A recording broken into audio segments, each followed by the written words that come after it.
Hello, Steve Out 9. Well, I just watched the third episode of Matlock, and I just wanted to do a review because it's nice to actually talk about something I like instead of complaining about something I hate, like Star Trek. Well, new Trek. I love Star Trek, of course. But yeah, so this episode, of course, we had the progression of the overall story, but the story of the week, I guess the case of the week, was a woman who was sexually harassed at work, but because she had, lived a little bit, they were sort of using that against her. And they did a very good job of having Maddie step in and take over, which, I mean, she was judging this girl much like the jurors were. So she was able to really walk them through the error of their ways, and they won the case and got millions of dollars extra. So that was that side of things.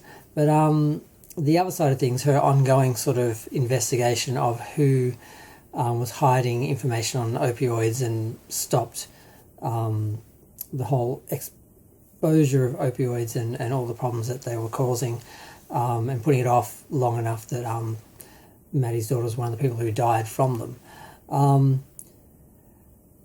She got the passcode for the phone the week before, and this week she had to get into the computer. So she did a fairly good job. Well, she tried to get the phones separated by having her phone go off in the court case and having the judge say no phones in the courtroom. So she sort of got, the phones away from everyone, and she managed to get into the computer. And she actually, and I hate it when they do this.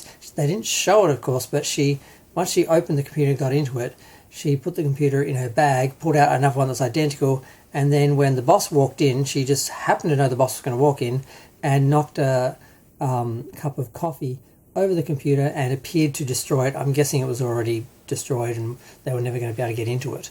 So now she's gotten into her computer and she hasn't found any smoking guns, but she's gone through everything, including a voicemail left over from her father that was giving her some advice that she actually had quoted earlier. So I was like, you have to give that back to her. But as she said it, and it was the end of the episode, she said, "We're not friends," because earlier when they actually won, she had said to her, when they were dancing in a hall where no one can see, when they got like millions of dollars extra, because the jurors came back with one question: can we offer more? Can we offer them more than the amount they're actually requesting? So I think she got $9 million over the $5 million or something she was asking for.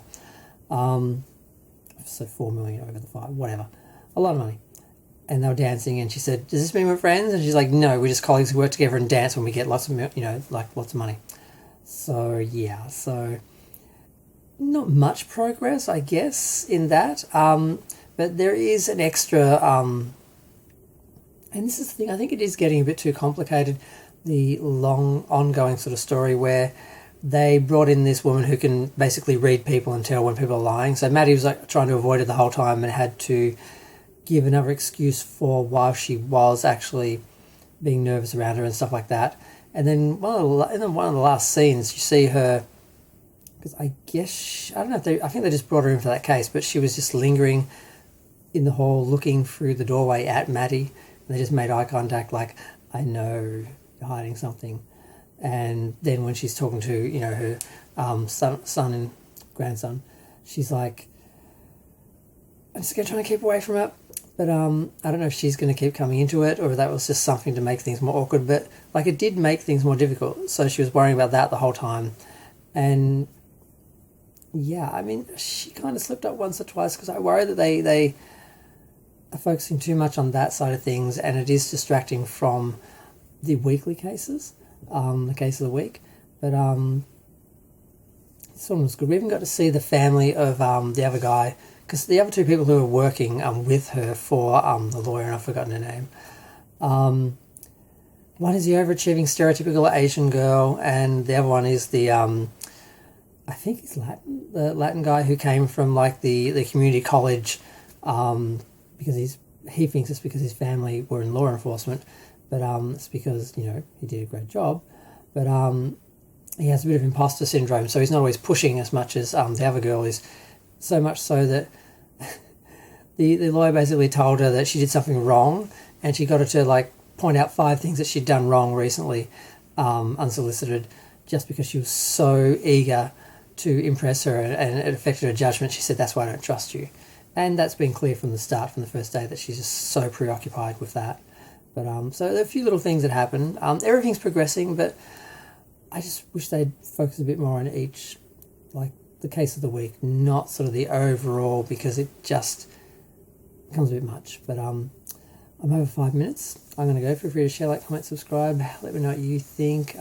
Production-wise, everything was great. Acting, writing, everything. I'm just never really going to love the long-form storytelling, over the episodic, I don't think.